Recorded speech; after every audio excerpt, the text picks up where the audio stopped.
before you, is it the impeachment and whether it was lawful, or is it the nomination of the second interested party?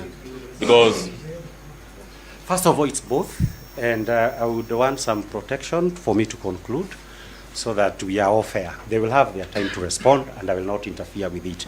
My Lord, so that the important scenario that we must seek to avoid is a situation, and this is matter, it is also a matter both of the Constitution and statute law. My Lord, the issue is that if we get ourselves into a situation in which the Honorable the Chief Justice might have to preside over the swearing in of Honorable Kindiki while this petition is pending, my Lord, that, to borrow the words of Honorable, my friend Gethu Muigai, Senior Counsel, would be the greatest absurdity that we can encounter. Why is it an absurdity? It's an absurdity, my Lord, for the simple reason that one of the authorities that we have cited is the Assumption of Office Act, where, because of the experiences that this republic went through in the years 2007, 2008, specific laws had to be made to ensure that not only will this event be a public event. That's number one. But the more important issue from the standpoint of law is this, that before we get there, all legal disputes, contestations over the right to occupy that office would have been resolved. And my Lord, that is the reason precisely why they say, after the Supreme Court has confirmed the validity of those two positions, then you do the swearing. My Lord, it would amount to taking us back if that aspect, that rule of civilizations, were to be taken away on account of the setting aside of the conservatory orders that were issued, and for very good reasons, by your brother judges. I don't know whether there was a sister, by your brother judges. So that, my Lord, the issue, as far as we are concerned, that is an absolutely important issue. We go to the next important issue, public interest. My Lord, public interest has been defined in very many cases that are before you. And my Lord, these public interest issues are just supposed to ensure that in administering justice, the court will do the right thing.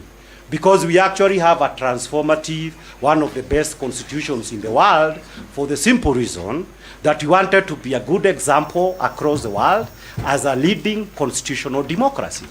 And as a leading constitutional democracy, the issues of public interest is placed at the heart of our constitutional order. I go, my Lord, to the definition. This is the only long passage that I will be reading. And this is, I gave the supplementary authorities earlier. This is in the famous case of Murungaro, Christopher Darathi Murungaro versus Kenya Anti-Corruption. This I'm citing the passage appearing at page 7 to 8. My learned senior, Gethu Muigai, will be familiar with this decision. My Lord, from the last paragraph, what did the Court of Appeal say on public interest? I read, it said as follows. Lastly, before we leave the matter, Professor Muigai told us that their strongest point on the motion before us is the public interest. We understood him to be saying that the Kenyan public is very impatient with the fact that cases involving corruption or economic crimes hardly go on in the courts because of applications like the one we are dealing with. Our short answer to Professor Muigai is this. We recognize and are all aware of the fact that the public has a legitimate interest in seeing that a crime of whatever nature is detected, prosecuted, and adequately punished. But in our view, the Constitution of the Republic is a reflection of the supreme public interest, and its provision must be upheld by the courts, sometimes even to the annoyance of the public. The only institution charged with the duty to interpret the Constitution of the Republic and to enforce those provisions is the High Court, and where it is permissible with an appeal to the Court of Appeal. We have said before and we repeat it.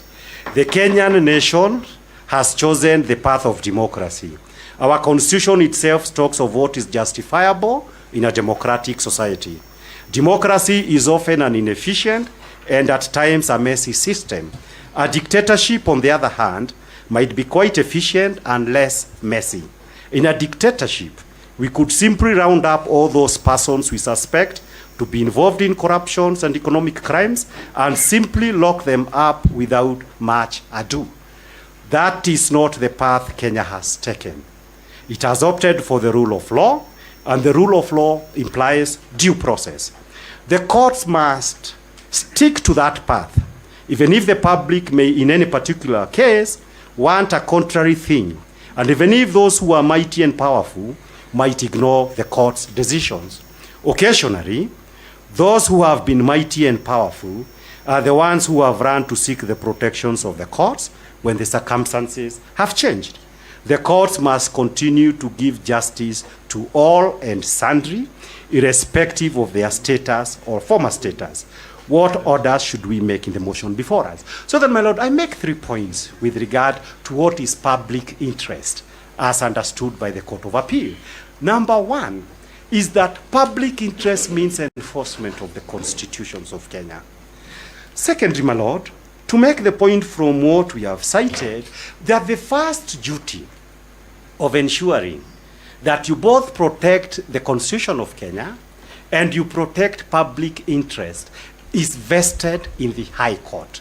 Every other court above the High Court, the Court of Appeal, the Supreme Court, they can only do that on the basis that they are sitting in an appeal on a decision already made by the High Court. So that, my Lord, it will be the submission that this reinforces the huge burden that this court must undertake.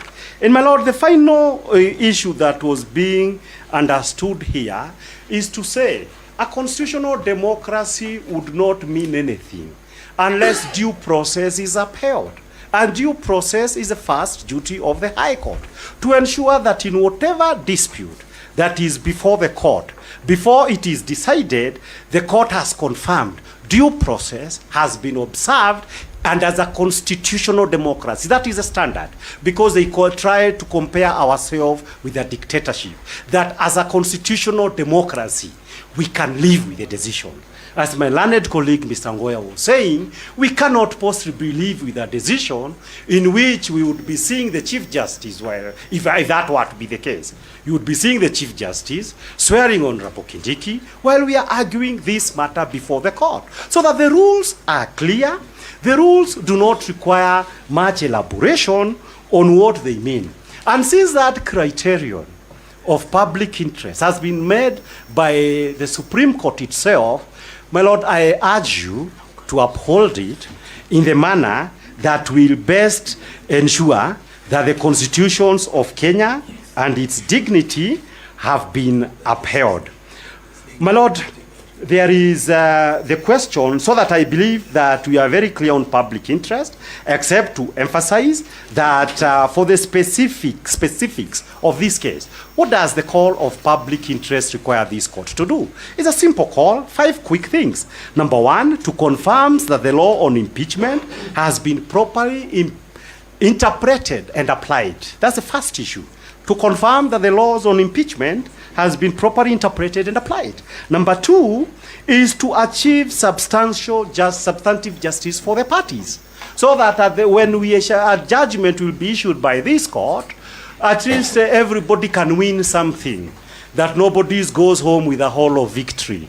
That is the whole idea of substantive justice. The third issue is to determine that the issues of the violations of the constitutions is done while the matter is still alive before the court.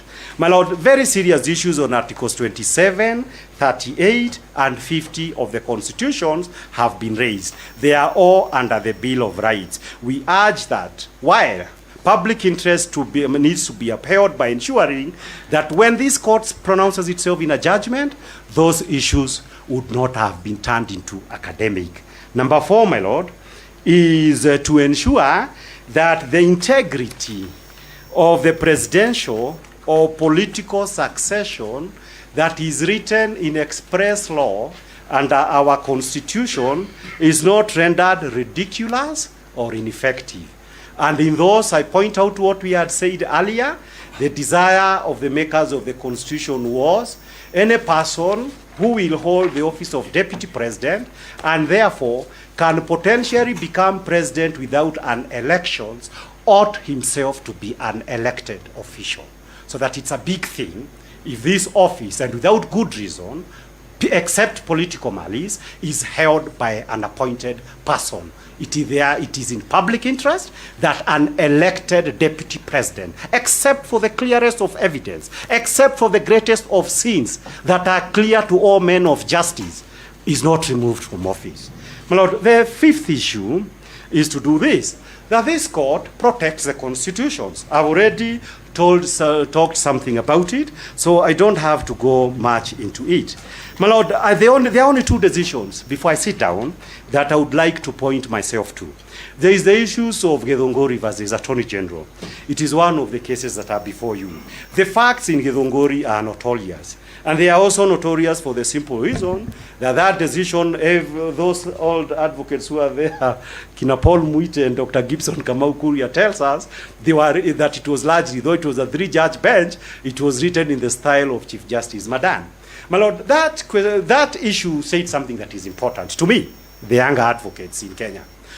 And what it said is this: it emphasized the question of justice. And it emphasized the question of justice in the simplest meaning in plain English. You need to ensure everybody has a fair and square deal. This is to say that at the end of the day, everybody will leave the court and says, probably my advocate was not as good as I thought, but the judge did their best. But at the end of the day, let it be very clear that the court did everything that is possible to ensure that justice in its substantive form is achieved. This decision was rendered in 1984, long before the article on 159 was written. And that is why it is celebrated. And my Lord, it is also celebrated, and I am mentioning here for that reason. Whenever honorable men, candidates before the Judicial Service Commissions are called upon to name whose jurisprudence has affected them, it is Justice Madan that is mentioned very many times. I will strive to be like Justice Madan. And my Lord, it is for good reason. All of us celebrate Justice Madan because he strived to do justice.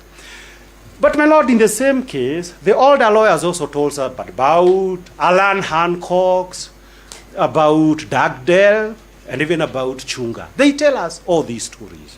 But my Lord, in those interviews, I do not hear anybody saying I want to be like Alan Hancock's.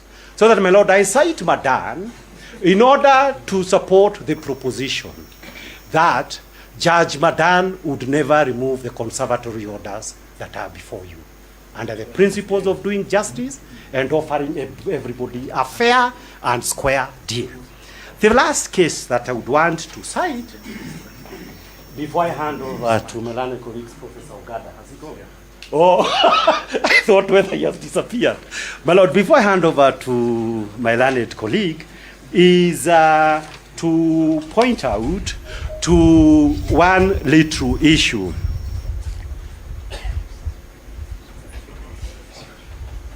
The petitioners, you have exhausted 2.5 hours. Budget how you are going to... Yes, sir. Yes, my Lord, we are budgeting. With the remaining, yes, no more than 30 minutes. Yes, anybody but my Lord, who wants understanding, to submit on your side, yes, we'll try to do our best. You have no more than 30 minutes. Thank you. We'll do our best. My Lord, for purposes of this case, this is the only thing I'm citing before I go. This decision, like you've had very many other decisions on constituent power and everything, this will be an international decision. It's a decision that will be read by universities across the country. And therefore, the least that I can do is to confirm that the lawyers for the petition are still familiarized themselves, as Macharia tried to do, with what other courts internationally have said. There is just like a small issue that I want to address myself to. My Lord, in 1928, in the case of Olmsted versus United States, one of the most celebrated justices of the U.S. Supreme Court, Justice Brandeis, says as follows. This is important. Our government is the potent, the omnipresent teacher. For good or for ill, it teaches the whole people by its example. If the government becomes a lawbreaker, it breeds contempt for the law. It invites every man to become a law unto himself. It invites anarchy. End of quote. I quote the words of Justice Brandeis in order to make the point that in the matters, the proceedings before this court, we have been treated to a scenario under which an impeachment process that, if you read the constitutions clearly, is a process that ought to be a legislative one, a process conducted by the legislative organs of the Kenyan state, has been converted into an all organs of government project. With the result, my Lord, that if the petitioners turns out to be right, you would then find ourselves in a situation whereby, like in BBI, this process of impeachment of the deputy president may end up being indicted as being a process that ended up being a government project, contrary to what was clearly spelled out by our laws. And my Lord, if it turns out that all laws were broken, and virtually out of the constitutions, I was counting them yesterday, it looks at 30 provisions of our constitutions have been seriously violated in the manner that this process has been undertaken, then we have a situations that Justice Brandeis had in mind when he talked about the government, which should be the lead in upholding the law, ends up being the principal breaker of the law, the principal violator of the constitutions. It is within your hands, your lordships and your lordships, to ensure that does not become our scenario. My Lord, Macharia, my colleague, emphasized something, but I want to finish by adding something. My Lord, in June 1982, when Kenya was legislated into saying that Kenya is a single-party state and KANU is the only legitimate organ, this was through a long process. Honorable Rengo, Honorable Mwite, Gibson Kamau Kuria have told me the intricacies of the day, what actually happened. My Lord, the month of October 2024, we have experienced events that the senior citizens of Kenya likened to the events of June 1982, when everything in Kenya suddenly changed. Kenya ended up to being it was a restricted democracy, but all the guardrails were removed after June 1982. Your Lordships, I urge you that if these petitions, if these proceedings end up in a manner that does not uphold our constitutions, then this constitution may face the same plight that the former constitution faced after the events of June 1982. We must hold and ensure the events of October 2024 remains regrettable and an aberration on Kenya's constitutional order, not the norm. My Lord, I am thankful for the time. My learned colleague, Mr. Ogada.